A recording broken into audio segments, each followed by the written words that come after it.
Di tengah desingan rudal dan jeritan dunia yang membisu, berdirilah seorang jenderal Iran bernama Hossein Salami, bukan sebagai pencetus perang, tapi penahan kehancuran yang tinggal satu tombol lagi dari bencana global.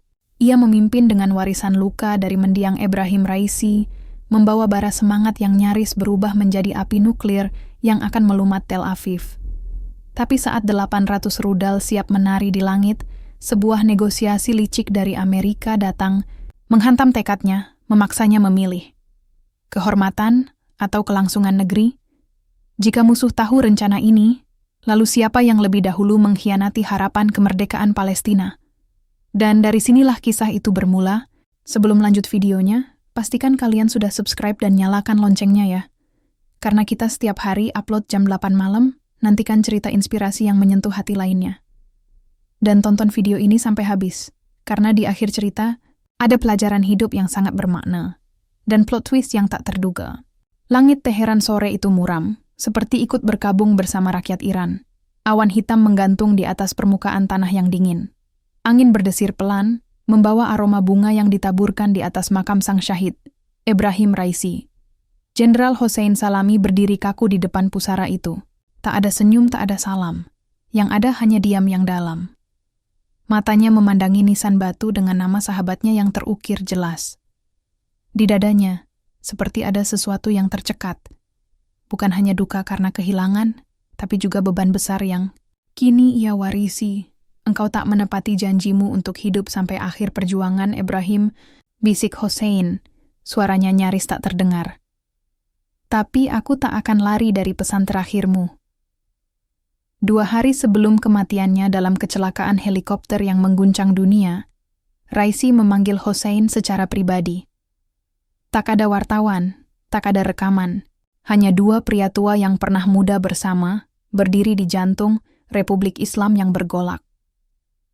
Eropa tak akan datang menolong Gaza. Dunia Arab pun sebagian sudah menutup mata. Tapi kita tidak boleh mundur, Hossein. Kalau aku tak sempat menyelesaikannya, aku titipkan mereka padamu. Dan kini, kata-kata itu terus menggema di kepala Jenderal Hossein, seperti gema azan di lembah kosong. Ia bukan hanya kehilangan seorang pemimpin, tapi juga sahabat seperjuangan, tempat ia mencurahkan keresahan dan strategi. Dan kini, ia sendirian. Langkah-langkah pelayat yang meninggalkan kompleks pemakaman terdengar semakin jauh.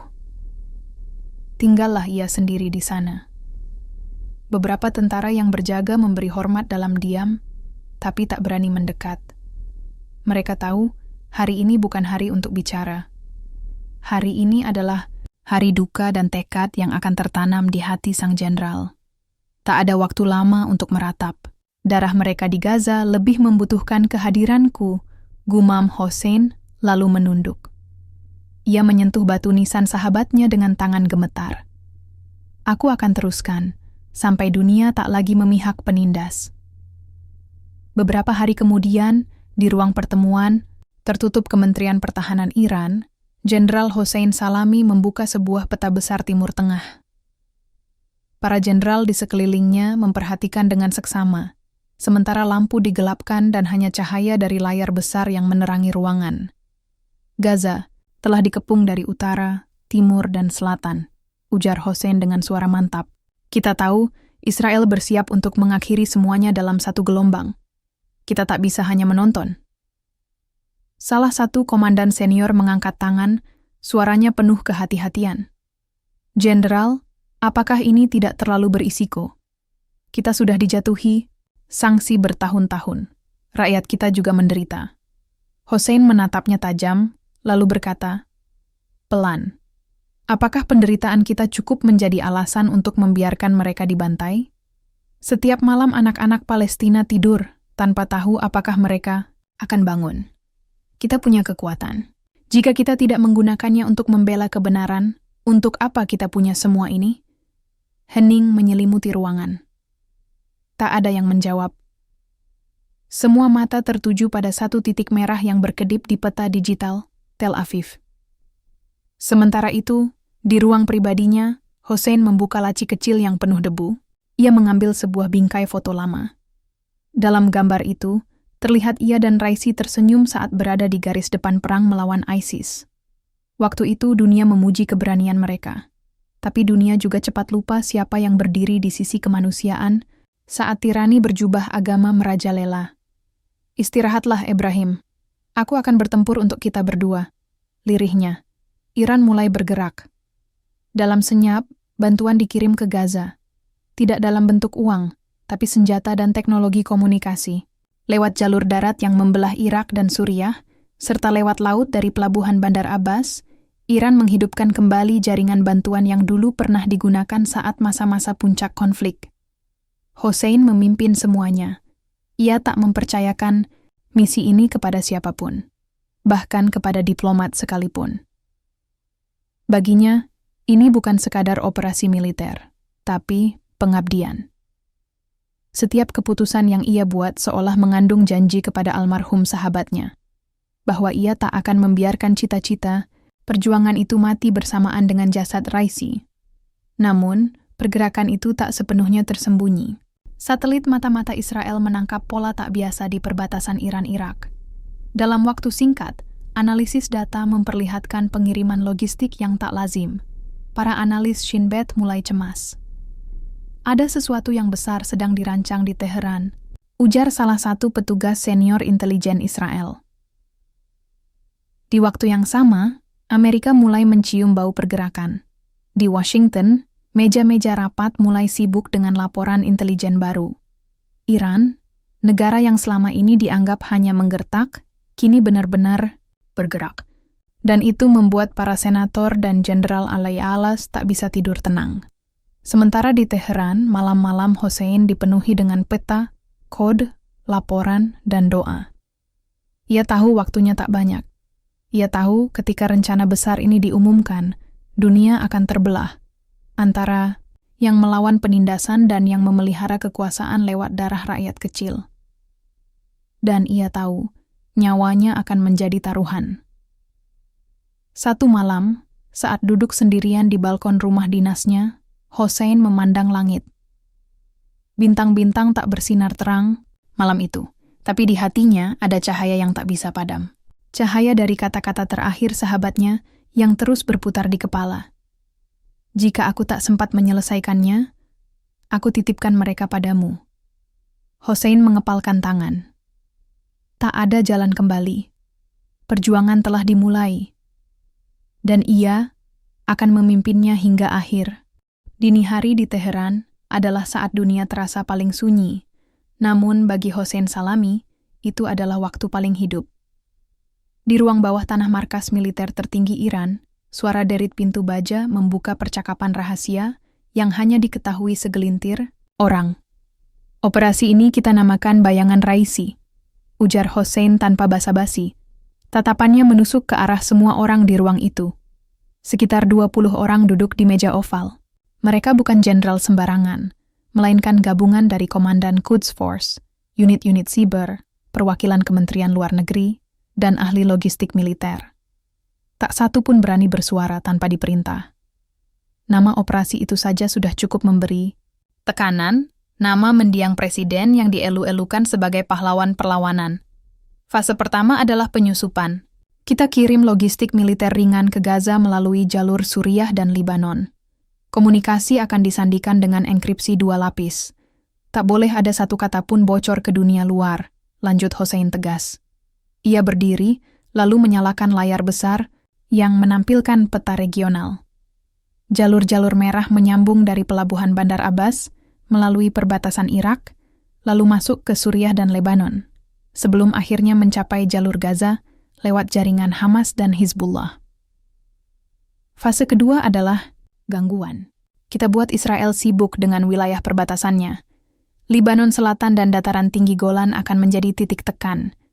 Serangan ini bukan untuk menimbulkan kerusakan besar, tapi untuk memancing respons mereka, katanya. Salah satu jenderal mudah memberanikan diri bertanya, "Lalu fase ketiga, jenderal?" Hossein menatapnya, diam sesaat, lalu berkata lirih namun tegas, "Fase ketiga adalah api yang akan membakar Tel Aviv." Hening kembali melingkupi ruangan. Semua sadar, Jenderal Hossein tidak bermain-main. Ia tidak sedang mengulang sejarah, tapi sedang menulis babak baru dari peperangan yang selama ini hanya hidup dalam ancaman kosong. Beberapa hari kemudian, di perbatasan barat Iran, puluhan truk berisi logistik bergerak secara konvoi dalam diam. Mereka tak membawa bendera, tak ada simbol apapun. Hanya supir-supir yang sudah terlatih dalam penyamaran. Di dalamnya, bukan sekadar makanan atau obat, tapi teknologi drone, perangkat komunikasi militer, hingga amunisi ringan. Di sisi lain, unit intelijen Iran yang berbasis di Damaskus mulai menyebar informasi palsu. Mereka menciptakan jejak digital yang membingungkan Israel, seolah semua kiriman diarahkan ke Yaman untuk mendukung Houthi. Intelijen Barat pun menelan umpan itu dengan mudah. Hossein memantau semuanya dari ruang kontrol. Matanya tak pernah benar-benar istirahat. Bahkan saat duduk, tubuhnya tetap siaga. Dalam dirinya, darah perjuangan Raisi seolah menyatu. Ia tidak sedang memerintah, ia sedang menebus. Laporan dari Hizbullah, semua unit sudah bersiap di perbatasan, ujar seorang staf. Bagus, berikan mereka sinyal hijau. Serangan pengalih mulai pukul 2 dini hari. Jangan lebih cepat, jangan lebih lambat, perintah Hossein. Dan tepat seperti perintahnya, pada pukul 2 dini hari waktu Beirut, puluhan rudal Katyusha menghujani pos militer Israel di dataran tinggi, Golan. Serangan itu tak menimbulkan korban besar, tapi cukup untuk membuat siren berbunyi di seluruh wilayah utara Israel. Media internasional mulai sibuk memberitakan, namun tak satu pun menyadari bahwa itu hanya sebuah awalan kecil dari badai besar yang tengah disiapkan di balik layar. Di Palestina, harapan mulai tumbuh. Di tengah reruntuhan dan genangan air mata, kabar tentang pergerakan Iran mulai menyebar dari mulut ke mulut. Bagi warga Gaza, berita itu seperti setetes air di padang pasir. Seorang ibu bernama Fatimah, yang kehilangan 3 anaknya dalam serangan Israel sebulan lalu, menatap langit dan berbisik, "Ya Allah, jika benar, maka balaslah darah anak-anakku.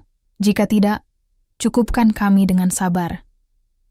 Seorang pemuda Palestina di Rafah mengirimkan pesan rahasia ke milisi di tepi barat. Iran tidak tinggal diam. Bersiaplah, ini bukan janji kosong. Di dalam negeri, tidak semua rakyat Iran mendukung langkah Hossein. Kelompok reformis dan beberapa elit politik sipil menganggap tindakannya bisa menyeret negara ke jurang perang total. Protes kecil mulai muncul di universitas-universitas, dan media sosial dipenuhi perdebatan antara nasionalisme dan kemanusiaan. Namun, Hossein tak goyah. Ia tahu, jika keputusan besar harus dibuat demi rakyat Palestina yang tertindas, maka ia akan menanggung semua risikonya, termasuk kebencian rakyatnya sendiri. Salah satu penasihat seniornya pernah berkata, "Tindakanmu akan dicatat sebagai penyelamat atau penghancur negeri ini."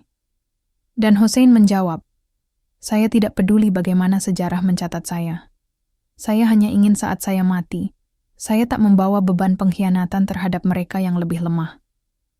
Malam itu, ketika hujan turun deras di Teheran, Hossein menerima panggilan dari seorang agen lapangan di Israel. Informasinya mengagetkan. Jenderal Shin Bet mulai curiga. Mereka menangkap transmisi satelit yang terhubung ke Libanon. Mungkin mereka sedang mengumpulkan bukti. Tapi yang lebih penting, Amerika mulai menaruh perhatian. Hossein menarik napas dalam. Ia tahu waktunya tak banyak. Segera aktifkan protokol pemindahan. Sembunyikan semua jejak kita di Suriah. Dan pastikan, semua pergerakan selanjutnya hanya diketahui oleh 2 orang saja, aku dan Tuhan. Ia memutus sambungan lalu duduk diam. Matanya menatap kosong ke dinding, namun pikirannya berpacu seperti angin gurun. Perang belum datang, tapi ia sudah bisa mencium baunya. Dan langkah pertama sudah diambil. Bayang-bayang gelap terus menyelimuti langit politik dunia, dan di tengah kegelapan itu, nama Hossein Salami mulai menjadi perbincangan serius di markas NATO, Gedung Putih, dan bahkan dalam bisikan-bisikan rahasia PBB. Apa yang dulu dianggap hanya gertakan semu dari seorang jenderal tua, kini menjelma menjadi ancaman nyata. Iran bukan lagi sekadar negara dengan bendera revolusi, tapi kini telah menjadi pusat detak nadi perlawanan yang nyaris meledakkan keseimbangan dunia. Di dalam ruang pertemuan bawah tanah di Teheran, Jenderal Hossein berdiri memandangi layar besar yang menampilkan deretan nama negara. Suriah, Lebanon, Irak, dan Yaman telah kita aktifkan sebagai jaringan perlawanan. Ucapnya datar. Namun kita butuh lebih banyak sekutu, lebih dari sekadar dunia Islam. Seorang diplomat berpangkat tinggi dari Kementerian Luar Negeri menggeleng pelan. Tapi Jenderal, jika kita terlalu terbuka membentuk koalisi, kita bisa terlihat terang di mata Amerika dan Israel. Kita bisa dianggap provokator regional. Hossein menatap lurus mata diplomat itu. Kita bukan provokator. Kita pembalas dendam untuk ratusan ribu anak yang dibunuh di Palestina. Jika dunia menyebut kita teroris, biar sejarah yang menyebut kebenarannya nanti. Di belakang layar, Hossein mengirim sinyal diplomatik ke Rusia dan Cina. Tak satu pun bersifat resmi, tapi cukup untuk mengguncang kursi-kursi empuk di Washington dan Tel Aviv. Pesan-pesan kode itu dikirim melalui jalur diplomasi terselubung, lewat tangan-tangan yang tidak dikenal, dan lewat dokumen-dokumen ekonomi yang disamarkan. Dan seperti yang diharapkannya, reaksi muncul tak lama setelah itu. Di sebuah ruang rahasia di markas CIA, seorang pria tua berbadan tinggi berdiri menghadap proyeksi dunia. Salami, bukan. Orang yang mudah ditebak. Tapi dia bukan gila. Dan itu yang membuatnya berbahaya. Ia adalah Nathaniel Rees, mantan pejabat tinggi Pentagon, yang kini bertugas sebagai utusan khusus Presiden Amerika untuk kawasan Timur Tengah. Latar belakang militernya, rekam jejaknya dalam menggulingkan pemerintahan-pemerintahan di Timur, dan kepandaiannya membaca gerakan lawan membuatnya dipilih langsung oleh Presiden. Kita tidak sedang menghadapi perang konvensional. Ini adalah perang reputasi. Salami ingin Iran dilihat sebagai pemimpin dunia Muslim, katanya. Seorang agen muda bertanya, "Lalu bagaimana respons kita, Tuan Rees?" Nathaniel menarik napas, lalu menjawab tajam, "Kita temui dia, bukan untuk berunding, tapi untuk menaklukkannya dengan kata-kata." Maka datanglah tawaran yang tak terduga itu. Satu surat diplomatik resmi dikirim ke Iran lewat jalur Swiss. Isinya singkat namun menusuk. Jenderal Hossein Salami, pemerintah Amerika Serikat ingin berdiskusi langsung denganku. Pertemuan rahasia, lokasi aman, tidak ada pers diundang. Demi dunia, demi rakyatmu. Nathaniel Rees. Berita ini membuat kabinet Iran terguncang. Beberapa menteri menyarankan untuk menolak mentah-mentah. Namun Hossein, setelah merenung semalaman di kamarnya yang hanya diterangi lampu redup, memutuskan, "Aku akan menemuinya. Tapi aku tak akan datang sebagai orang yang tunduk. Aku datang sebagai utusan para syuhada." Pertemuan itu berlangsung di sebuah tempat netral, di Tajikistan, negara yang cukup dekat namun tidak berada dalam wilayah panas Timur Tengah. Di sebuah ruang yang dijaga ketat oleh pasukan rahasia kedua negara, dua pria tua itu duduk saling berhadapan. Tak ada senyum. Tak ada basa-basi. "Salami," ucap Nathaniel membuka percakapan. "Kau jenderal yang hebat. Dunia memperhatikanmu. Tapi kau tahu permainan ini tak akan kau menangkan." Hossein membalas dengan tenang. "Permainan ini sudah selesai sejak darah pertama tumpah di Gaza. Aku hanya sedang merapikan akhir ceritanya." Nathaniel tertawa pelan. "Kau akan membawa Iran ke dalam jurang. Kami tahu tentang 800 nuklir yang kalian siapkan. Kami tahu titik-titik peluncurannya. Dan kami sudah siapkan jawaban, bukan hanya dari Amerika, tapi dari sekutu kami juga." Hossein menegang, tapi wajahnya tetap tak berubah. "Kau datang untuk mengancam?" "Aku datang untuk menyelamatkan rakyatmu dari kehancuran." "Kau punya pilihan, Hossein. Tarik mundur. Kita bisa diskusikan solusi dua negara. Kita bisa buat kesepakatan yang terlihat adil di mata dunia." Hossein menatap pria itu dalam-dalam, lalu menjawab pelan namun menusuk, "Dunia tidak butuh solusi adil. Dunia hanya butuh keadilan.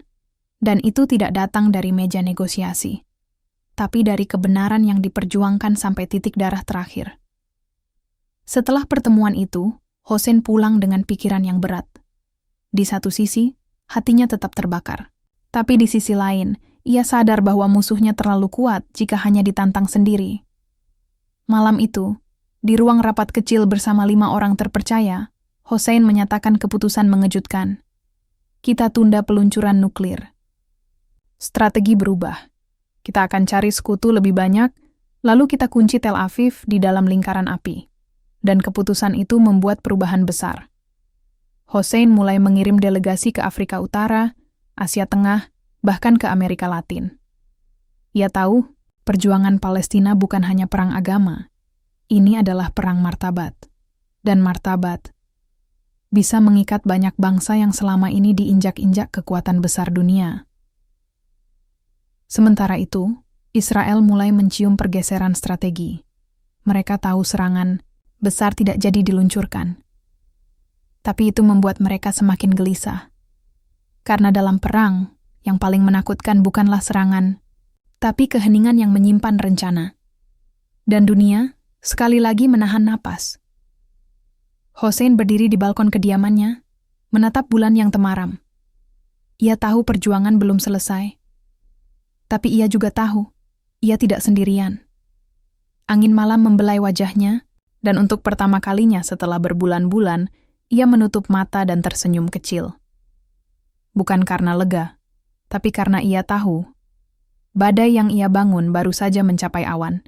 Langkah-langkah diplomasi yang dibangun Hossein Salami berkembang diam-diam seperti akar pohon tua yang menyusup ke tanah, tanpa suara, tanpa sorotan kamera. Namun kekuatannya, tak seorang pun bisa meremehkan. Ia tidak lagi hanya mengandalkan militer dan peluncur rudal, tapi membangun jaringan perlawanan global yang tidak bisa dipantau radar, tidak bisa dihitung oleh satelit, dan tidak bisa dipecahkan oleh algoritma CIA. Satu persatu, negara-negara yang selama ini diam mulai mendekat. Tak selalu karena ideologi. Ada yang karena ketakutan terhadap dominasi Barat. Ada pula yang terluka karena sejarah. Tapi semuanya menyimpan satu kesamaan. Muak terhadap arogansi Amerika dan Israel. Di sebuah ruangan kecil di Caracas, Venezuela, seorang perwira tinggi berbicara kepada duta rahasia Iran yang menyamar sebagai pengusaha. Suaranya berat, namun tulus. Negara kami hancur karena embargo. Tapi rakyat kami masih punya harga diri. Jika kalian membantu kami dengan energi dan pangan, kami akan bantu kalian lewat jalur Laut Atlantik. Kami punya kapal, kami punya pelabuhan, dan kami punya niat. Di Sudan, seorang pejabat bayangan dari Dewan Militer Transisi menyodorkan dokumen berisi daftar jalur penyelundupan senjata melalui Laut Merah. Ia tak bicara banyak, hanya berkata, "Kami tak percaya banyak hal, tapi kami percaya pada luka. Palestina dan Sudan punya luka yang sama." Di Indonesia, sekelompok relawan sipil yang berafiliasi dengan jaringan kemanusiaan global mengirim sinyal dukungan lewat bantuan medis dan logistik. Mereka tidak bersenjata, namun semangat mereka menular. Dalam bisikan, mereka berkata, "Kami tidak bisa angkat senjata, tapi kami bisa kirim makanan ke Gaza lebih cepat dari yang kalian kira." Hossein tahu betul, perjuangan yang besar tak bisa dijalankan hanya dengan peluru. Dunia harus dibuat bergerak bukan hanya oleh ledakan, tapi oleh harapan. Ia menginstruksikan kepada timnya, mulai kampanye global. Bukan lewat pemerintah, tapi lewat rakyat. Kita hidupkan kesadaran bahwa Palestina bukan isu agama, tapi isu kemanusiaan. Media kita akan bicara dengan bahasa luka, bukan propaganda. Seorang jurnalis Iran yang dipercaya untuk mengelola platform internasional mulai menyusun video-video pendek yang menggambarkan wajah-wajah anak Gaza, reruntuhan rumah sakit, dan ratapan seorang ayah yang kehilangan keluarganya. Kampanye itu menyebar luas di TikTok, Instagram, hingga Twitter. Dalam 2 pekan, video itu ditonton lebih dari 100 juta kali di berbagai belahan dunia, dan sesuatu mulai berubah. Di jalan-jalan Paris, para demonstran mulai meneriakkan nama-nama baru. Salami, Gaza, keadilan. Di Istanbul, mural-mural bertuliskan "We are the children of resistance" mulai menghiasi tembok-tembok kota. Di Johannesburg, pemuda-pemuda kulit hitam turun ke jalan, membawa bendera Palestina dan poster bertuliskan, "Apartheid once broke us, never again for others. Hossein." menatap semua ini dari ruang kecilnya di Teheran dengan mata berkaca-kaca. Ini bukan lagi tentang senjata, bisiknya. Ini tentang menyadarkan dunia. Namun tak semua senang dengan perkembangan ini. Di Tel Aviv, ruang perang semakin padat. Perdana Menteri Israel berdiri di depan peta digital yang memantau jaringan pendukung Iran. Matanya menyipit, wajahnya merah padam. Mereka tidak menembakkan satu rudal pun, tapi pengaruh mereka meluas lebih cepat dari yang kita perkirakan. Mossad mengirim laporan bahwa beberapa organisasi kemanusiaan telah disusupi oleh elemen pro-Iran. Laporan intelijen lain menyebutkan bahwa Israel kehilangan kendali atas beberapa jalur komunikasi global, karena banyak server kini dikuasai oleh perusahaan-perusahaan independen yang menolak sensor terhadap Palestina. Tak tinggal diam, Israel mengaktifkan proyek kontrainformasi bernama Kabut Kesunyian, sebuah operasi global untuk membungkam suara-suara pro-Palestina di dunia maya. Ribuan akun diblokir, ratusan konten dihapus, bahkan beberapa jurnalis independen ditangkap di negara mereka sendiri. Namun Hossein sudah mengantisipasi semua ini. Kita tidak melawan algoritma dengan senjata. Kita melawan mereka dengan cinta yang dibungkam, ucapnya kepada tim media. Ia tahu betul, jika dunia bisa dikendalikan lewat narasi, maka kebenaran harus diperjuangkan dalam sunyi. Di sela-sela aktivitas global, Hossein terus menyusun strategi militer rahasia. Ia tahu diplomasi tak bisa bertahan selamanya. Ada saatnya dunia kembali pada api. Maka ia membentuk pasukan khusus lintas negara. Pasukan bayangan dari pejuang Hizbullah, Houthi, Hamas, dan bahkan relawan asing dari Bosnia dan Aljazair. Mereka dilatih di perbatasan Afghanistan dan Suriah, di tempat yang bahkan satelit pun sulit menembusnya karena perlindungan alami dari lembah dan gunung. Pasukan ini, ujar Hossein, akan bergerak bila waktu sudah tak memberi pilihan. Mereka bukan pasukan perang, tapi pasukan akhir. Namun badai tak hanya datang dari luar. Di dalam Iran sendiri tekanan meningkat, beberapa petinggi reformis dan ekonom mulai gelisah. Harga minyak jatuh, inflasi meroket, dan beberapa pelabuhan mulai sepi. Rakyat resah. Demonstrasi kecil mulai muncul. Media-media pro-barat menyebut Hossein sebagai gila perang dan penjaga warisan berdarah Raisi. Di ruang rapat kabinet, seorang menteri ekonomi berteriak, jika kita terus maju, Iran akan runtuh dari dalam. Hossein menatapnya dingin, lalu menjawab dengan suara pelan tapi penuh tekanan. Kalian bicara tentang harga minyak. Aku bicara tentang harga nyawa. Rakyat Gaza kehilangan anak-anak mereka. Dan kalian masih bicara tentang pasar? Ruangan terdiam. Iya. Kemudian menambahkan, aku bukan presiden. Aku bukan politisi. Aku adalah saksi janji kepada Raisi dan kepada Tuhan. Satu malam, Hossein berdiri di depan makam Ibrahim Raisi. Ia membawa setangkai bunga dan menundukkan kepala. Saudaraku, aku sudah mulai bangunkan dunia, tapi musuh tahu arah langkahku. Aku butuh waktu. Aku butuh keajaiban. Tapi yang lebih penting, aku butuh rakyatku bertahan. Air matanya jatuh. Bukan karena takut, tapi karena ia tahu, badai yang lebih besar sedang mendekat, dan pertarungan sesungguhnya belum dimulai. Langit Teheran tampak redup saat pagi menyapu kota. Tapi redup itu bukan hanya karena mendung atau kabut. Ada sesuatu yang lebih besar dan lebih dalam. Atmosfer sebuah bangsa yang perlahan bangkit dari luka. Mengangkat wajahnya menantang langit, yang selama ini hanya memperlihatkan bayangan pesawat tak berawak dan suara rudal dari barat. Jenderal Hossein Salami bangun lebih awal dari biasanya. Ia duduk sendirian di ruang baca kecil miliknya, menatap secangkir teh yang mulai kehilangan hangatnya. Di tangannya, surat kabar cetak dari Argentina, Korea Utara, dan Afrika Selatan berserakan. Masing-masing memuat satu hal yang sama.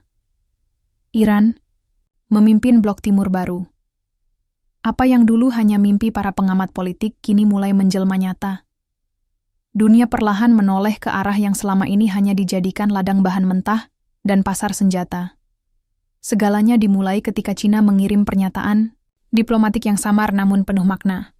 Mereka tidak menyebut nama Iran secara langsung, tapi dalam kalimat terakhirnya tertulis, "Dalam dunia yang penuh ketidakadilan dan tekanan hegemonik, kami mendukung kedaulatan negara-negara yang memilih jalan perlawanan." Pernyataan itu kemudian diperkuat oleh Rusia. Barat sudah kehilangan moral untuk bicara tentang kemanusiaan. Serangan terhadap rakyat Palestina, diamnya dunia atasnya, dan kecaman terhadap negara-negara yang membela mereka menunjukkan bahwa keadilan hanya ada jika kita merebutnya sendiri. Lalu datanglah dukungan yang tak terduga dari Venezuela, Bolivia, dan bahkan Kuba. Negara-negara yang pernah dianggap sisa perang dingin kini mulai bangkit, menyuarakan dukungan kepada Iran secara terbuka dalam sidang PBB. Di markas besar Iran, Hossein berdiri di depan peta dunia. Matanya bergerak lambat menelusuri garis-garis benua. Lihat, Timur mulai bangun, dan Barat mulai gelisah. Seorang penasihat militer berkata, "Jenderal, dukungan ini bisa mengubah segalanya. Kita punya alasan untuk bergerak." Hossein menggeleng pelan. "Belum, ini baru awal. Yang mereka beri adalah suara, bukan peluru. Tapi setidaknya, untuk pertama kalinya sejak Raisi tiada, kita tak lagi sendiri." Sementara itu, Amerika mulai kehilangan pijakan. Negara-negara yang dulu patuh kini mulai mempertanyakan keputusan mereka sendiri. Afrika Selatan menolak mengirim bantuan militer ke Israel. Indonesia menolak kunjungan diplomatik dari pejabat tinggi Amerika sebagai bentuk protes. Bahkan beberapa negara Eropa Timur mulai menunjukkan tanda-tanda keraguan. Di Pentagon, seorang jenderal senior menggerutu, "Kita sedang kehilangan dunia. Iran bukan hanya bertarung dengan misil, mereka bertarung dengan makna." Gedung Putih menggelar rapat darurat. Presiden Amerika bertanya kepada penasihatnya, "Apa yang terjadi jika Timur bersatu?" Penasihat itu menjawab dengan suara datar, "Maka dunia seperti yang kita kenal selama 7 dekade akan runtuh." Di sisi lain, Israel mulai merasa sendiri. Hubungan mereka dengan beberapa negara Arab semakin renggang. Arab Saudi, meski tidak terang-terangan, mulai membatasi keterlibatan. Uni Emirat Arab menutup beberapa pos diplomatik yang sensitif, dan Qatar terus memperkuat jaringan medianya untuk membela Gaza. Mossad mencium arah baru diplomasi Iran, tapi mereka tak cukup cepat menghentikannya. Seorang agen Mossad melaporkan, Salami memindahkan medan perang dari padang pasir ke meja makan rakyat. Dan rakyat dunia mulai makan bersama dia. Namun kemenangan kecil ini tidak membuat Hossein jumawa. Ia tahu betul bahwa puncak dari badai belum datang. Semua dukungan, ini masih rapuh. Dunia bisa berubah dalam satu malam. Maka ia menyusun rencana baru. Memulai integrasi kekuatan Timur dalam bentuk nyata.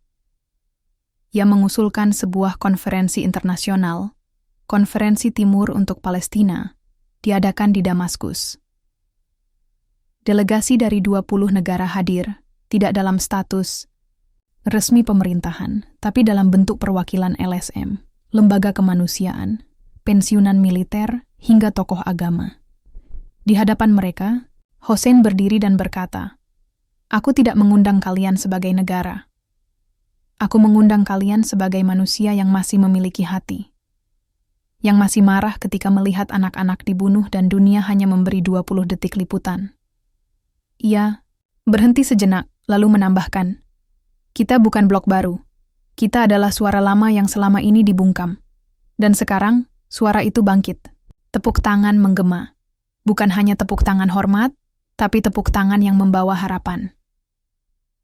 Di akhir konferensi, diputuskan bahwa masing-masing negara akan membantu dengan cara berbeda. Ada yang akan menyumbang kapal logistik, ada yang menyiapkan rumah sakit darurat keliling, ada pula yang menyusun koridor udara rahasia untuk membawa relawan dan bantuan, dan semua itu dipimpin oleh Iran. Namun malam setelah konferensi berakhir, sebuah pesan rahasia masuk ke sistem komunikasi Iran. Pesannya singkat, namun membuat Hossein terdiam beberapa saat. "Kami tahu kamu sedang membangun lingkaran, tapi kamu lupa satu hal. Selalu ada mata di dalam api." Itu pesan dari Nathaniel Riss, Tanda tangan digitalnya dikunci. Namun Hossein tahu benar nada ancamannya. Pesan itu bukan sekadar ancaman. Itu adalah peringatan bahwa di tengah kebangkitan timur, Barat sedang merancang senjata terakhir mereka, senyap, tajam, dan mematikan. Hossein berdiri di tepi balkon saat malam kembali menutupi kota. Ia memandangi langit. Kini bukan hanya langit Teheran, tapi langit seluruh dunia timur yang perlahan mulai menemukan suaranya. Namun jauh di dalam hatinya, ia tahu, ketika dunia menoleh ke timur, maka Barat sedang menyiapkan tusukan dari belakang. Dan dalam waktu-waktu dekat tusukan itu akan datang. Ia hanya belum tahu seberapa dalam dan seberapa berdarah. Sebelum lanjut videonya, pastikan kalian sudah subscribe dan nyalakan loncengnya ya, karena kita setiap hari upload jam 8 malam, dan jangan lupa untuk like, komen amin agar kita senantiasa dilindungi Tuhan Yang Maha Esa. Pastikan ambil pelajaran hidup yang sangat bermakna di akhir video ini. Dunia terlihat tenang. Tidak ada dentuman, tidak ada deklarasi perang, tidak ada pasukan melintasi perbatasan. Namun di balik layar, perang sudah dimulai. Bukan perang dengan tank dan roket, melainkan perang dalam bayang-bayang. Perang antara informasi dan disinformasi, antara diplomasi dan sabotase, antara niat mulia dan hasrat penghancuran. Iran kini menjadi pusat perhatian. Berita tentang Hossein Salami memenuhi media alternatif. Sebagian menyebutnya pahlawan, sebagian lagi menyebutnya ancaman baru dunia. Sementara rakyat Palestina menyebut satu nama dengan air mata dan harapan. Salami, satu-satunya yang tersisa. Namun di balik sorotan itu, sebuah pergerakan gelap mulai melingkar seperti ular di dalam semak. Bukan dari Israel, tapi dari negara yang lebih jauh dan lebih besar. Amerika Serikat telepon sore itu, Hossein menerima tamu rahasia dari Qatar. Bukan pejabat, bukan aktivis, melainkan seorang pria tua yang pernah menjadi perantara rahasia antara Iran dan Hamas. Aku membawa kabar dari dalam, ujarnya lirih. Hossein menatapnya penuh curiga. Dari siapa? Dari seseorang yang pernah kau percaya, tapi kini berbalik arah. Pria itu menyerahkan sebuah flash disk kecil, lalu berdiri dan berkata, ada mata di dalam tubuhmu sendiri. Dan mereka tidak bergerak untuk uang, tapi karena ancaman keluarga mereka. Ketika data dalam flash disk itu dibuka, Hossein terpaku. Beberapa jenderal tingginya telah menjalin komunikasi dengan intelijen asing. Sebagian bahkan sudah membocorkan koordinat gudang senjata bawah tanah Iran ke Badan Intelijen Amerika dan Israel. Beberapa jam setelah penemuan itu, terjadi ledakan besar di dekat kota Bandar Abbas. Gudang logistik militer terbesar di wilayah selatan Iran hancur lebur. Tak lama kemudian, di langit Damaskus, 2 pesawat tak berawak menyerang iring-iringan relawan dari Libanon yang hendak ke Gaza melalui Suriah. Belasan orang tewas, termasuk anak perempuan dari salah satu pemimpin perlawanan Palestina Israel menyangkal. Amerika diam, tapi Hossein tahu ini bukan kebetulan. Ia berkumpul dengan para jenderal seniornya. Suara dalam ruangan penuh amarah. Mereka sudah mulai bergerak dari dalam. Kita harus membersihkan pengkhianat. Jenderal, kita terlalu terbuka. Terlalu banyak yang tahu rencana kita. Salami, jika ini terus berlanjut, kita akan kalah sebelum peluru pertama ditembakkan. Namun Hossein tetap tenang. Ia menatap semua bawahannya, lalu berkata, kalau kita membersihkan tubuh kita dengan amarah, kita akan membakar daging sendiri.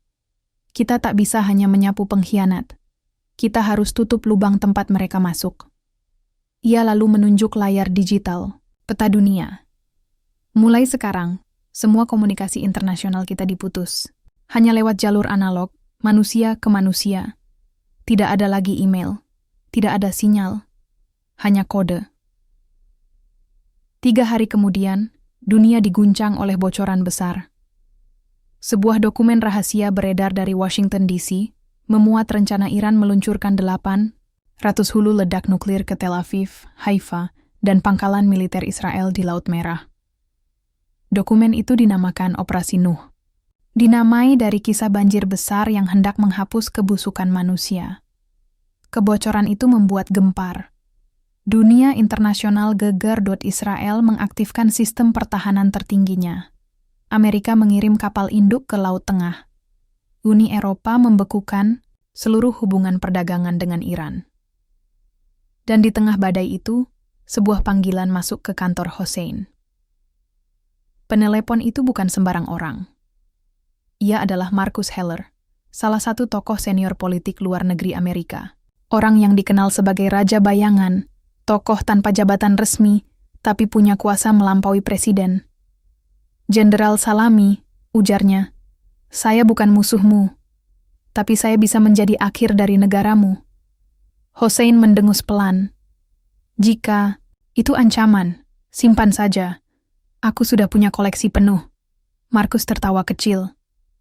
"Aku datang bukan membawa ancaman. Aku membawa pilihan. Aku tahu kamu tak ingin Iran dihancurkan. Aku tahu kamu mencintai rakyatmu. Jadi dengarkan baik-baik."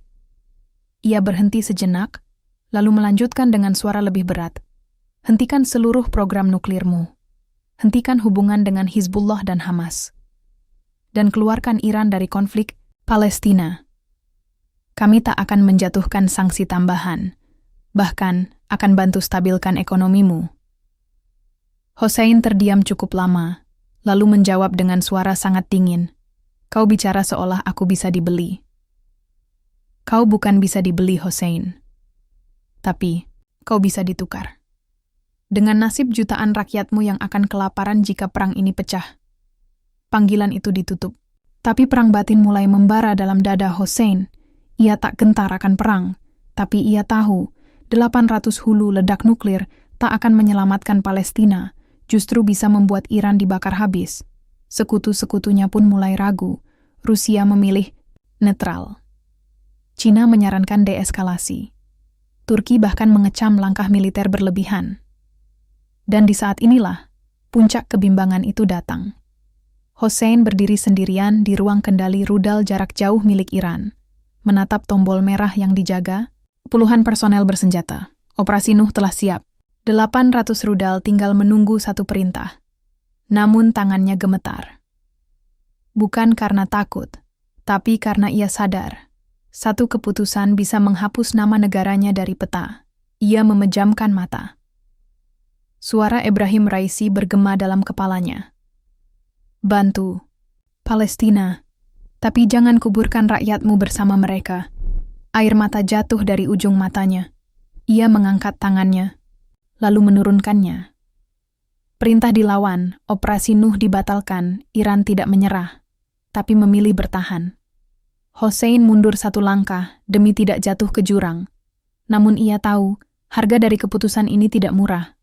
Ketika ia keluar dari ruang kendali, seorang ajudan mendekat dengan wajah tegang. "Jenderal, ada yang membocorkan lokasi bunker utama kita kepada Mossad. Mereka tahu rencana kita. Mereka tahu segalanya." Hossein mengepalkan tangan. Perang ini belum usai, tapi darah sudah mulai menetes.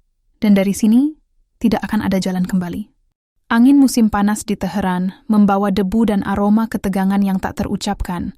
Jalanan kota masih penuh, pasar tetap hidup, dan masjid-masjid tetap ramai. Namun di balik semua itu, negara ini sedang berdarah. Tidak dari serangan rudal, melainkan dari luka pengkhianatan, kebocoran, dan ketakutan akan kehancuran dari dalam. Setelah membatalkan Operasi Nuh, Hossein Salami menjadi simbol dua hal yang bertolak belakang. Kebijaksanaan dan kelemahan. Bagi sebagian rakyat, ia telah menyelamatkan Iran dari kehancuran total.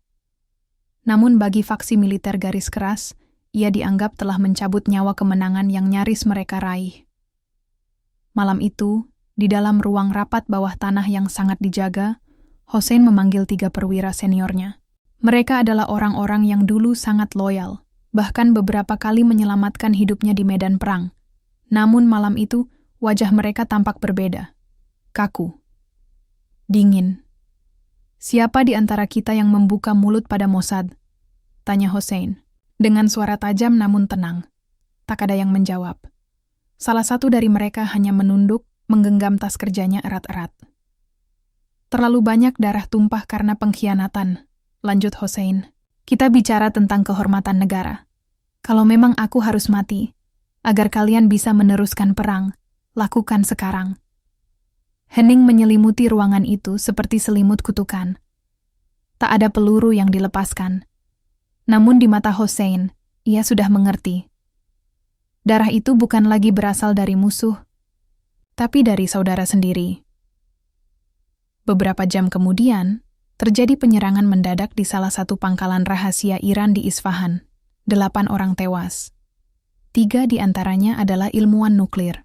Yang membuat semua lebih mengejutkan, bukan hanya Israel, yang mengaku tidak terlibat, tapi bahkan Amerika menyampaikan pernyataan tidak mengetahui insiden tersebut. Ini hanya bisa berarti satu hal. Operasi itu dilakukan oleh orang dalam. Di luar Iran, dunia tak kalah kacau. Cina yang semula diam, mulai mundur secara diplomatis. Mereka membatalkan rencana pengiriman teknologi radar dan drone.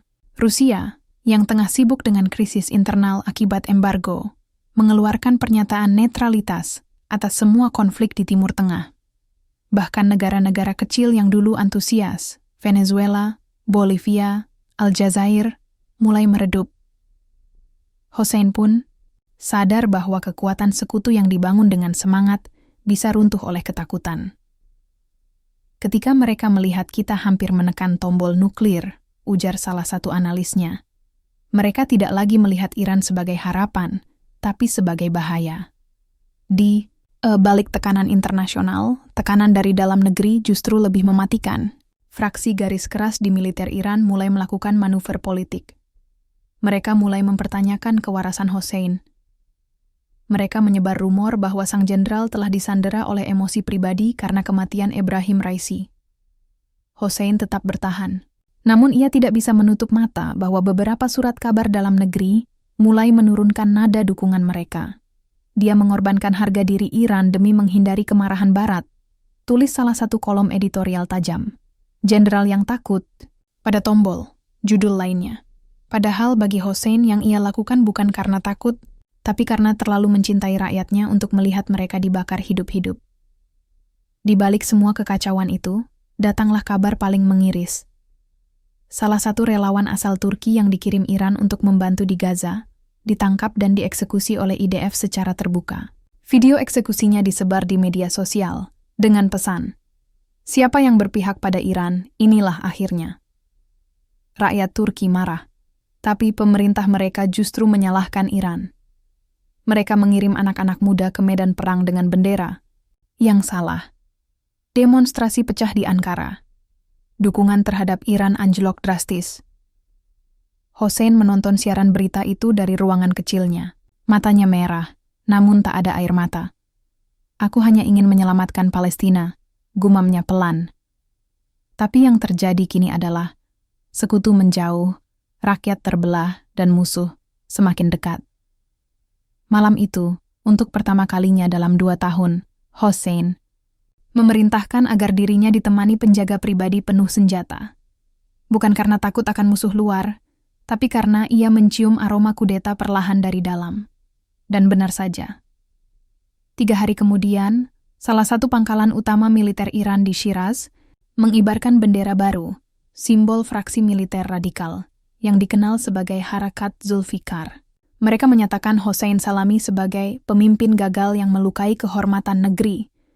Dalam pidatonya, pemimpin fraksi itu berteriak lantang, "Jika dia tidak mau menekan tombol, maka biar kami yang melakukannya. Darah kami tidak lebih murah dari rakyat Palestina."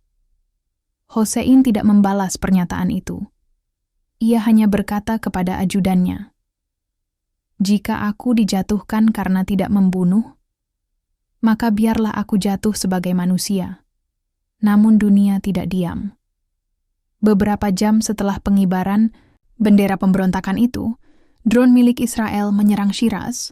Mereka mengira itu adalah pangkalan utama Hossein. Serangan itu menewaskan lebih dari 100 tentara Iran.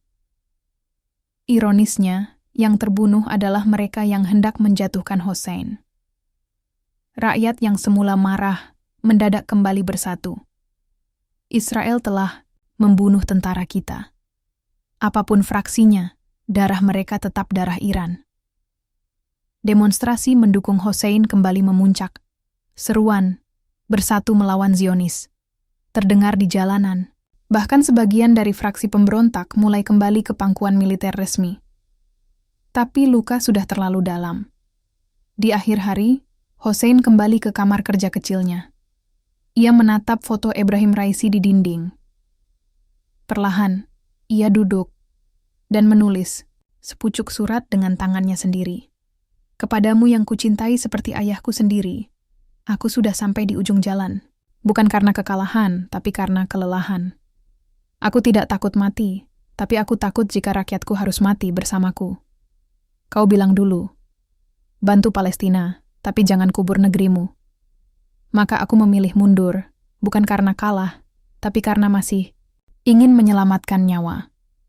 Jika esok aku dibunuh oleh saudaraku sendiri, maka biarlah dunia tahu. Aku tidak mati karena musuh. Aku mati karena cinta yang tak dipahami. HS. Ketika surat itu selesai ditulis, ledakan terjadi tak jauh dari markasnya. Tanda bahwa perang belum usai dan darah akan terus mengalir. Tak lagi jelas milik siapa dan karena siapa. Pagi itu langit di Teheran tampak suram. Matahari tertutup kabut tipis, seolah menyembunyikan wajahnya dari bumi yang sedang mengukir sejarah dengan darah dan pengkhianatan. Kota tetap hidup seperti biasa.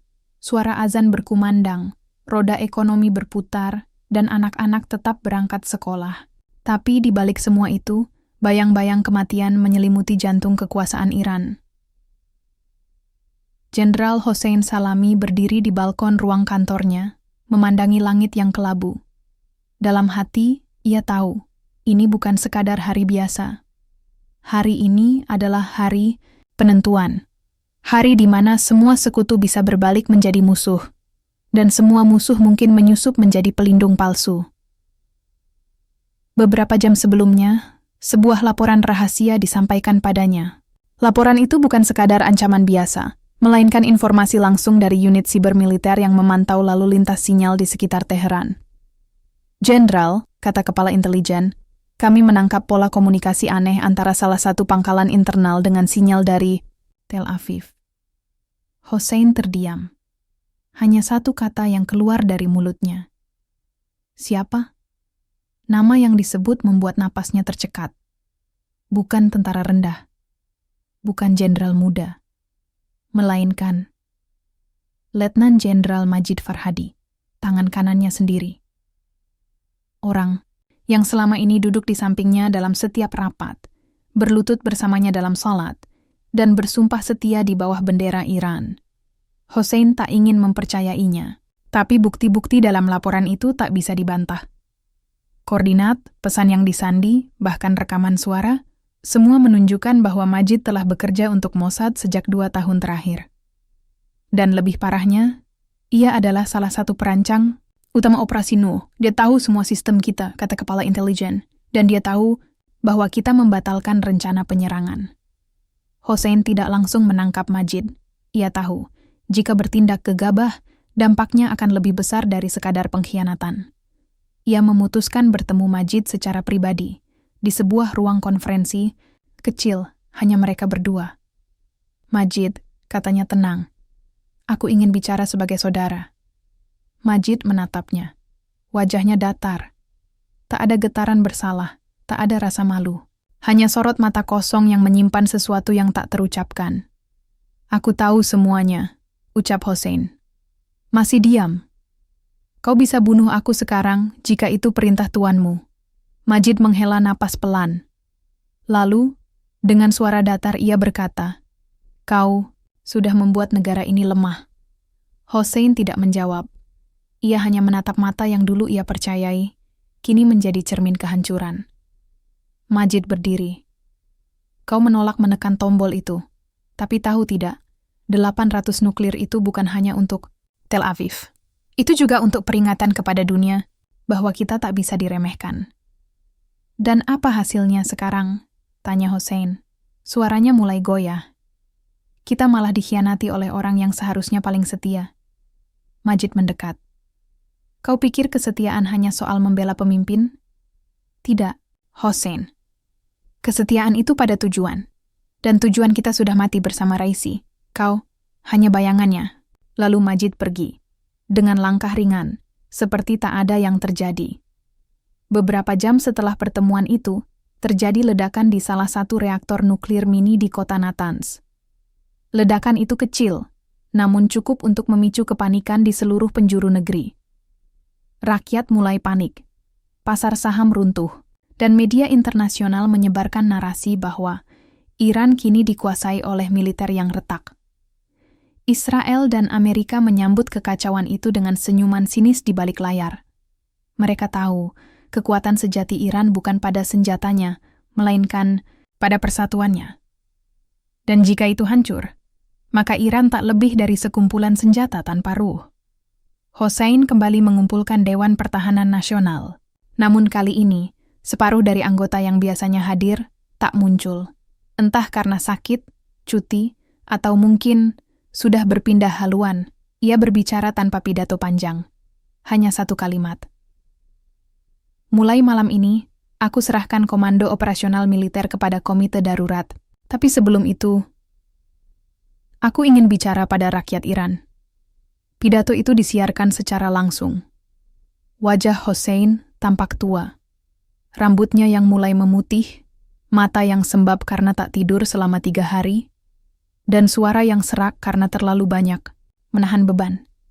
Saudara-saudaraku di tanah Persia, hari ini aku tidak datang sebagai jenderal. Aku datang sebagai anak dari bumi ini, yang pernah bersumpah akan melindungi kalian, meskipun harus melawan dunia. Kita sedang dikhianati, bukan oleh asing, tapi oleh kita sendiri. Tapi aku tak akan membalas pengkhianatan dengan darah. Aku hanya ingin kalian tahu, aku memilih tidak menekan tombol itu bukan karena lemah, tapi karena aku masih percaya pada cinta dan pada hidup yang bisa diperjuangkan tanpa kehancuran. Jika suatu saat namaku dihapus dari sejarah, tak apa.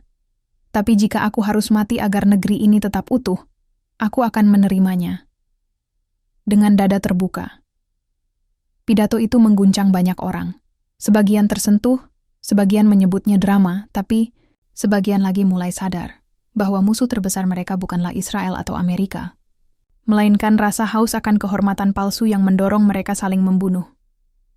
Namun bagi Majid Farhadi, pidato itu adalah peringatan terakhir. Tengah malam, saat Teheran mulai tenang, suara tembakan terdengar dari kompleks militer utama. Pasukan khusus bergerak, tapi bukan untuk melindungi, mereka datang untuk mengakhiri. Di kamar kecil tempat Hossein biasa menulis surat dan memandang langit, ia ditemukan terkapar, bersimbah darah. Di samping tubuhnya, ada secarik kertas terakhir, tertulis dengan tinta merah seperti darah. Aku mati bukan karena kalah perang, tapi karena aku terlalu percaya pada manusia yang tak layak diberi rahasia. Kematian Hossein diumumkan pagi harinya sebagai serangan teroris oleh pihak tak dikenal. Tapi rakyat tahu, dunia tahu, dan sejarah akan mencatat bahwa Jenderal Hossein Salami mati dibunuh oleh bangsanya sendiri di tengah badai pengkhianatan saat ia mencoba menyelamatkan semuanya dari api neraka nuklir. Dan kini, dunia menahan napas, karena tombol merah itu tak lagi dijaga oleh seseorang yang bijak. Kematian Jenderal Hossein Salami mengguncang Iran lebih keras daripada ledakan bom apapun yang pernah menggoyangkan tanah Persia. Pagi itu, rakyat terbangun bukan karena suara azan atau dering alarm, melainkan karena isak tangis para wanita yang menangis di jalan, dan kabar yang menyebar seperti api di padang kering. Sang pelindung, sang pemimpin, sang penahan tombol maut, telah gugur, tidak dalam perang, tidak dalam pertempuran melawan Israel atau Amerika, tapi dalam senyap dibunuh oleh sesamanya di dalam negaranya sendiri. Di televisi nasional, pembawa berita yang biasa tenang kini terbata, matanya sembab, telah gugur. Jenderal Hossein Salami, komandan revolusi, pelindung perbatasan, syahid dalam serangan mendadak yang sedang kami selidiki. Ucapnya, suaranya nyaris tenggelam oleh isak. Tapi rakyat tahu. Mereka tahu siapa dalangnya. Mereka tahu siapa yang tak hadir di pemakaman. Mereka tahu siapa yang kini duduk di kursi kekuasaan. Dan dari sanalah kekacauan bermula. Dalam waktu kurang dari 3 hari setelah pengumuman kematian Hossein, Teheran berubah menjadi kota yang tak lagi sama. Demonstrasi pecah di setiap sudut. Ribuan rakyat turun ke jalan, membawa foto sang jenderal dengan tulisan besar. Syahid karena cinta, dibunuh karena kebenaran. Pasukan keamanan mencoba membubarkan massa. Gas air mata ditembakkan. Peluru tajam ikut menyusul. Darah kembali membasahi aspal. Bukan darah musuh, tapi darah pemuda, ibu, mahasiswa, dan pensiunan veteran yang dulu bersumpah setia kepada Republik Islam. Majid Farhadi, kini menjabat sebagai komandan interim, tampil di televisi hanya sekali. Dalam pidatonya yang dingin dan tanpa emosi, ia menyebut bahwa negara harus melihat ke depan dan tidak terjebak dalam nostalgia emosional terhadap sosok yang terlalu idealis. Pernyataan itu menjadi bara baru. Dalam hitungan jam, pasukan-pasukan pro-Hossein di berbagai provinsi menyatakan tidak mengakui pemerintahan Majid. Mereka menutup jalan raya, merebut gudang senjata, dan bahkan menduduki beberapa pangkalan militer kecil. Mereka tidak lagi ingin balas dendam pada Israel. Kini, dendam mereka pada Majid dan semua yang mengkhianati Hossein. Iran pecah dari dalam. Sementara itu, dari luar negeri, reaksi mengalir deras. Dari Gaza, kelompok perlawanan Hamas mengeluarkan pernyataan duka cita yang menggugah. Kami kehilangan lebih dari sekadar jenderal. Kami kehilangan ayah, pelindung, dan satu-satunya pemimpin dari luar Palestina yang benar-benar mencintai kami tanpa pamrih. Di Lebanon, Hizbullah menggelar doa bersama. Sayyid Hasan Nasrallah sendiri meneteskan air mata di layar televisi. Namun, dari barat, komentar datang dalam bentuk berbeda. Seorang senator Amerika menyatakan, akhirnya, Iran akan belajar bahwa dunia tidak bisa diatur oleh emosi dan kenangan masa lalu. Dunia butuh ketegasan dan keteraturan. Pernyataan yang menyakitkan dan semakin menyulut kemarahan dunia Islam. Namun luka terdalam justru datang dari dalam tubuh militer Iran sendiri. Dalam kurun waktu 1 minggu setelah kematian Hossein, terjadi sedikitnya 7 pembunuhan terhadap perwira tinggi, diduga karena perselisihan fraksi, komando militer terbelah. Satu sisi ingin membalas dendam dan menekan tombol yang dulu ditahan Hossein. Sisi lainnya masih berpegang pada prinsip bahwa membumi hanguskan Tel Aviv akan berarti kiamat dunia yang sesungguhnya. Dan sementara itu, rudal Israel mulai kembali menghantam wilayah Suriah dan perbatasan Irak. Mereka tahu Iran sedang kacau, dan tak ada waktu yang lebih tepat untuk menusuk daripada saat lawan sedang membantai dirinya sendiri. Di dalam negeri, rakyat mulai kelaparan. Distribusi makanan terhenti. Antrian gas dan bensin mengular. Harga roti melonjak 3 kali lipat. Anak-anak berhenti sekolah. Orang tua kehilangan obat. Dan berita kematian tidak lagi datang dari perang, tapi dari kelaparan dan pembunuhan saudara sebangsa. Makam Hossein Salami dijaga ketat, tapi tetap tidak mampu menahan lautan manusia yang datang setiap hari. Mereka membawa bunga, air mata, dan doa yang tak lagi bisa dipanjatkan ke langit karena langit sudah terlalu berat untuk menangis. Di batu nisannya tertulis, yang mati karena menolak menjadi pembunuh. Namun di tengah kehancuran itu, sebuah surat misterius muncul. Surat itu diklaim sebagai tulisan tangan Hossein, yang dititipkan pada ajudan rahasianya 2 hari sebelum ia terbunuh. Surat itu dibacakan oleh ulama senior saat khutbah Jumat Nasional. Isinya, mengguncang negeri. Jika aku gugur, jangan balas dendam dengan kematian. Balaslah dengan kebangkitan akal, kesatuan hati, dan cinta pada rakyat yang tak berdosa. Jangan kirim rudal ke Tel Aviv, kirim pelajar ke setiap desa. Jangan kirim tentara ke Gaza, kirim doa dan makanan yang lebih nyata. Aku tidak butuh monumen, aku butuh kalian hidup lebih lama daripada dendam. Tangisan pecah di seluruh masjid. Para pemuda yang tadinya siap angkat senjata, meletakkannya. Namun surat itu tidak menghentikan Majid. Dalam rapat tertutup dengan para jenderal, ia menyatakan rencana balasan total terhadap Israel. 800 rudal itu tidak dibuat untuk diam, katanya. Tapi saat ia bersiap menandatangani perintah peluncuran, ruangan itu dikepung. Pasukan bayangan dari Garda Revolusi, yang setia pada Hossein, menyerbu dan menangkap seluruh petinggi militer pro-Majid. Tak ada satupun peluru dilepaskan. Semuanya menyerah. Dalam siaran langsung yang mengejutkan dunia, seorang perwira muda dari Isfahan naik ke panggung nasional. Ia bukan jenderal, bukan politisi, bukan ulama, tapi ia membawa pesan sederhana. Kami anak-anak Hossein. Kami tidak akan meneruskan perang yang bahkan tidak diinginkan oleh pemimpinnya sendiri. Kami memilih hidup. Dan untuk pertama kalinya dalam beberapa bulan, dunia menahan napas bukan karena takut, tapi karena harapan. Namun, seperti semua, harapan di negeri yang hancur, sinar itu terlalu cepat diremukkan. Sebuah serangan bom bunuh diri mengguncang kompleks militer utama Iran 3 hari kemudian. 65 orang tewas. Dan nama kelompok pelaku tertulis jelas di video propaganda, mereka prajurit pembalasan Salami. Tak ada yang tahu pasti. Apakah itu kelompok pendukung Hossein atau musuh yang ingin menghancurkan nama baiknya dari dalam? Iran kembali dalam kekacauan, dan dunia menyadari kematian seorang jenderal bisa menciptakan perang lebih besar dari hidupnya. 1 bulan setelah kematian Hossein Salami, Iran bukan lagi negeri yang sama. Langit Teheran tetap kelabu, tapi bukan karena cuaca.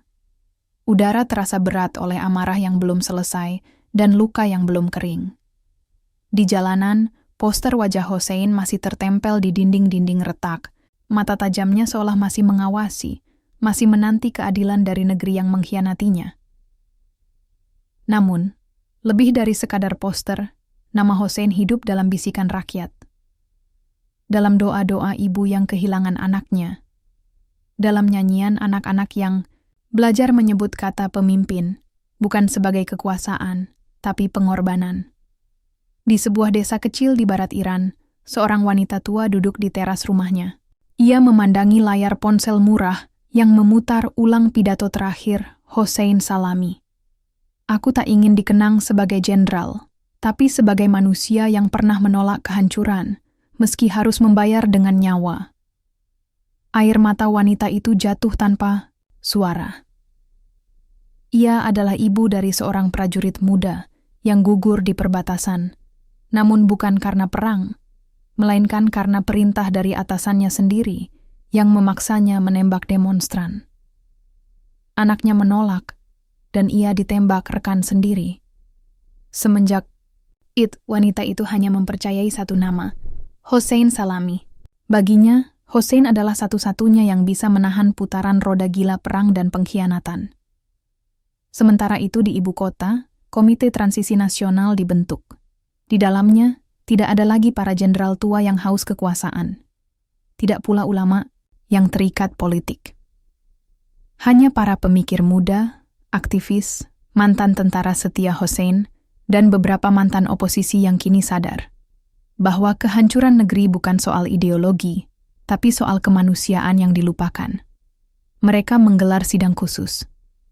Tema: haruskah Iran tetap mempertahankan nuklirnya? Perdebatan panjang terjadi. Ada yang bersikeras mempertahankan sebagai benteng terakhir. Tapi ada juga yang mulai berbicara soal jalur damai, diplomasi, dan rekonsiliasi Timur Tengah yang sudah terlalu lama berdarah. Dalam sidang itu, seorang anak muda, mantan teknisi reaktor nuklir, naik ke podium. Ia mengenakan kemeja lusuh dan suara gemetar, tapi ucapannya menggetarkan ruangan. Senjata itu dibangun oleh tangan-tangan yang kini menggigil ketakutan. Jika kita terus menjaganya, kita bukan lagi bangsa. Kita hanya penjaga kehancuran yang kita takti sendiri. Hari itu, Iran mengambil keputusan mengejutkan, bukan peluncuran rudal, bukan deklarasi perang, tapi pembekuan sementara seluruh proyek nuklir ofensif dan pembukaan jalur diplomatik ke negara-negara Teluk, termasuk yang dulu memusuhi mereka. Keputusan itu menuai kemarahan dari para loyalis ekstrim, tapi juga membawa harapan yang belum pernah terasa sejak wafatnya Raisi. Dan semua itu, semua keberanian, semua langkah damai, selalu dihubungkan dengan satu nama, Hossein Salami. Di Gaza, para pejuang Palestina membentuk satu brigade khusus bernama Brigade Ash Salami. Tugasnya bukan untuk perang, tapi untuk menjaga logistik, distribusi bantuan, dan evakuasi warga sipil. Karena kami ingin mengenang Salami bukan dengan senjata, tapi dengan kehidupan yang ingin ia jaga, kata salah satu komandan muda mereka kepada media Arab. Sementara itu, Universitas Tehran mengubah nama fakultas strateginya menjadi Fakultas Strategi dan Kemanusiaan Hossein Salami. Puluhan pelajar menulis tesis tentang etika militer, keberanian menahan perang, dan strategi damai berdasarkan surat-surat pribadi Hossein yang kini dibuka untuk publik. Namun tidak semua pihak diam. Israel, yang awalnya merasa menang, mulai gelisah. Mereka menyadari bahwa kekacauan Iran perlahan berubah menjadi ketenangan baru. Dan ketenangan itu bukan hasil dari kekalahan, tapi dari keberanian untuk berhenti. Amerika pun terbelah. Sebagian pihak mulai menyesali tekanan berlebihan yang pernah mereka kirimkan, yang justru menjadi bahan bakar perpecahan Iran. Beberapa senator menyatakan bahwa kematian Hossein bukan kemenangan diplomatik, tapi kegagalan kemanusiaan. Dan di satu siaran berita malam, seorang mantan pejabat CIA berkata, "Kami kehilangan lawan yang paling rasional di Timur Tengah. Dunia akan merindukannya ketika pemimpin baru yang naik justru tidak sebijak dirinya." Di makam Hossein yang kini berubah menjadi tempat ziarah nasional, ratusan orang berdatangan tiap hari. Bukan hanya untuk menangis, tapi untuk berikrar. Anak-anak sekolah berdiri di hadapannya sambil membacakan janji. Kami tidak akan menjadi pembunuh, bahkan saat kami dipaksa. Seorang veteran tua meletakkan lencana terakhirnya di batu nisannya dan berkata, "Aku tidak percaya pada jenderal manapun, sampai aku mengenalmu." Dan di antara kerumunan itu, tampak seorang pria muda yang diam-diam menaruh sebuah buku, usang, buku yang dulu pernah diberikan Hossein pada pasukannya. Nahjul Balagah, karya Imam Ali, yang mengajarkan bahwa kekuatan sejati bukan pada pedang, tapi pada akal dan hati. Beberapa bulan kemudian, Iran menyelenggarakan pemilu terbuka pertamanya. Setelah puluhan tahun, untuk pertama kalinya, calon dari berbagai latar belakang bisa mencalonkan diri tanpa sensor. Poster-poster kampanye bertebaran, dan nama Hossein kembali bergema, kali ini bukan sebagai pemimpin, tapi sebagai inspirasi. Seorang jurnalis muda bertanya kepada seorang pemilih tua, "Kenapa Anda percaya lagi pada negara ini setelah semua kekacauan?" Lelaki tua itu tersenyum, menunjukkan tato kecil di lengannya yang bertuliskan huruf Arab, "Salam." "Karena satu orang pernah menolak menekan tombol," jawabnya. "Dan karena dia, aku percaya bahwa negeri ini masih bisa diselamatkan." Dan begitulah sejarah mencatat Hossein Salami, bukan hanya sebagai jenderal, bukan Fwarni sebagai penerus Raisi, tapi sebagai manusia yang melihat tombol kehancuran dan memilih menutup mata demi membuka masa depan yang lebih cerah. Ia tak pernah memimpin perang besar, tapi ia memimpin bangsa untuk tidak hancur. Dan dalam dunia yang terlalu sering memilih membakar daripada membangun, Hossein Salami adalah nafas terakhir. Untuk negeri yang terluka, tapi belum mati. Terima kasih untuk sahabat-sahabatku yang menonton video ini sampai habis. Semoga kalian semua senantiasa dilindungi dan diberkahi Allah Subhanahu wa Ta'ala dan Kanjeng Nabi Muhammad. Pastikan kalian sudah subscribe dan nyalakan lonceng, karena kita akan upload setiap hari jam 8 malam. Tentunya dengan video ataupun berita yang sangat menginspirasi, karena penuh dengan makna kehidupan. Selamat beraktivitas.